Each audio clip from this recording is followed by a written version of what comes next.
Afghanistan earthquake.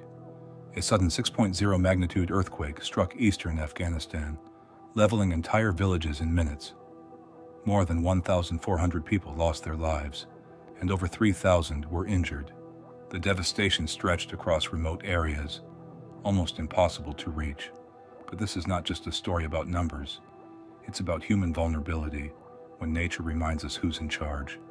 If you want to understand how a single tremor turned into a national tragedy, subscribe to the channel and stay until the end, because here we reveal not only how lives ended, but what those losses truly mean. What happened? On the night of August 31st, 2025, a magnitude 6.0 earthquake struck the Afghan provinces of Kunar and Nangarhar. The epicenter was recorded at a depth of only about 5 miles, 8 kilometers, near Jalalabad, amplifying the destruction. Most homes in the area were built of mud brick and timber. They collapsed almost instantly under the lateral shaking, burying entire families in their sleep. According to officials and international agencies, more than 1,400 people were killed and over 3,000 injured. The toll is still expected to rise as rescuers reach remote mountain villages. A 5.2 aftershock rattled the region the following day, intensifying fear and further complicating rescue operations. The shaking was described as strong to very strong, enough to topple mud brick homes, trigger landslides, and fracture the ground. Human impact. Behind the statistics lie stories of heartbreak. Many victims were women and children who never woke up from their beds. One survivor recalled, "I grabbed my children, but the walls were already collapsing.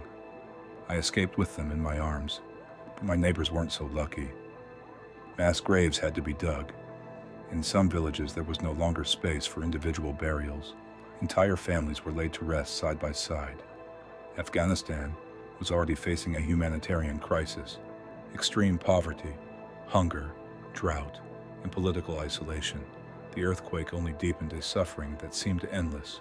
For thousands, it wasn't just the ground that shook. It was hope itself that collapsed. Mechanism of the disaster. This earthquake's devastation was not due only to its magnitude, but to a deadly mix of factors. Shallow epicenter. At only 5 miles deep, the seismic energy hit the surface with full force.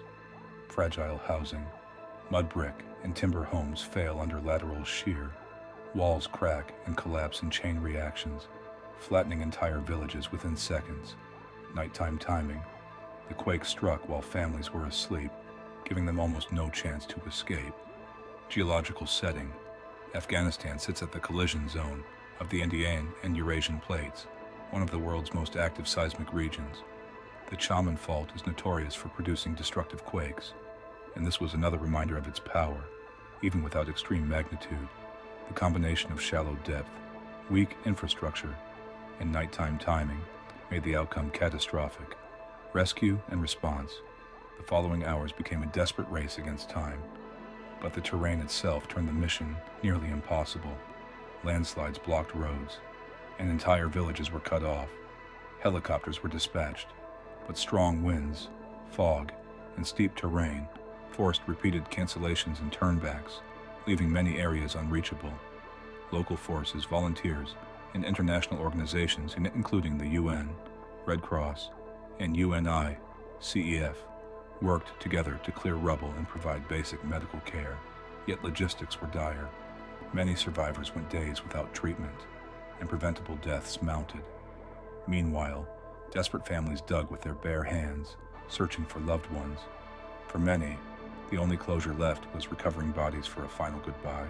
Lessons in geopolitical context. This earthquake did not just shatter the earth. It exposed Afghanistan's deep vulnerabilities. Slow, limited response. Since the Taliban regained power in 2021, sanctions and the cutoff of much international aid have crippled emergency response capacity. Rescue equipment is scarce, fuel is limited, and communication systems are weak. Dependence on outside help. NGOs and international agencies mobilized quickly, but logistics and politics slowed them down. Blocked roads, avalanches, and bureaucratic hurdles delayed supplies, costing lives. Chronic fragility. Even before the quake, Eastern Afghan villages lacked functioning hospitals, clean water, and seismic alert systems. The tremor exposed infrastructure that was already collapsing. Children at risk. The UNICEF warned of overwhelmed hospitals, water shortages, and heightened risk to thousands of children caught in the disaster. Global lesson.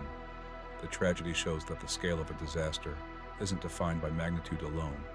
In wealthy nations, a similar quake might have caused limited damage. In Afghanistan, it became a national catastrophe. In short, the real epicenter of the disaster wasn't only geological, it was human and political. This earthquake was not just a seismic event, it was the collapse of fragile lives, already under strain. The ground shook, homes fell, families vanished. And once again, the world mostly watched from afar. Subscribe to the channel for more investigations into real tragedies that reveal how life can end in seconds, and what those losses mean to those left behind. In Afghanistan, it wasn't only the earth that split apart, it was the memory of countless families, now carrying scars that will never fully heal.